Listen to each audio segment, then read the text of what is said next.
நடப்பு நிதியாண்டுல அதாவது 2016 to 2017 ஏப்ரல்ல இருந்து டிசம்பர் வர முதல் 9 மாதங்கள்ல வங்கிகள்ல நடந்த மோசடி பட்டியலை வெளியிட்டிருக்கு ரிசர்வ் பேங்க். இதுல ஐசிஐசிஐ பேங்க் முதல் இடத்திலையும் பாரத ஸ்டேட் பேங்க் 2ஆம் இடத்தையும் பிடிச்சிருக்கு. மத்திய அரசோட பண மதிப்பிழப்பு நடவடிக்கைக்கு அப்புறமா கிட்டத்தட்ட 2400 தனியார் மற்றும் பொதுத்துறை வங்கி கிளைகள்ல சந்தேகத்துக்குரிய வகையில பண பரிவர்த்தனை நடந்துட்டு இருக்கிறதா சமீபத்துல அதிர்ச்சியான தகவல் ஒண்ணு வெளியாச்சு.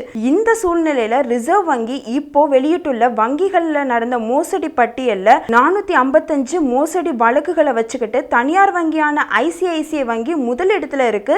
429 மோசடி வழக்குகளை கொண்டு இந்தியாவோட மிகப்பெரிய பொதுத்துறை வங்கியான எஸ்பிஐ 2ஆம் இடத்துல இருக்கு. ஸ்டாண்டர்ட் சார்ட்டர்ட் வங்கி 244 வழக்குகளையும் HDFC வங்கி 237 வழக்குகளையும் கொண்டு முறையா 4th and 5th பிளேசஸ்ல இருக்கு. ரிசர்வ் வங்கி சொல்லியிருக்கிற இந்த தகவல் படி எஸ்பிஐ வங்கியில மட்டும் ரூபாய் 2236.81 கோடி ரூபாய்க்கு மோசடி நடந்திருக்கு. அடுத்ததா பஞ்சாப் நேஷனல் பேங்க்ல ரூபாய் 2250.34 கோடிக்கும், ஆக்சிஸ் பேங்க்ல ரூபாய் 1998.49 கோடிக்கும் மோசடிகள் நடந்திருக்கு. மோசடியில ஈடுபட்ட வங்கி அதிகாரிகளை பொறுத்தவரை எஸ்பிஐ வங்கியில 64 அதிகாரிகளும், HDFC வங்கியில 49 அதிகாரிகளும், ஆக்சிஸ் பேங்க்ல 35 அதிகாரிகளும் மோசடியில ஈடுபட்டிருக்காங்க.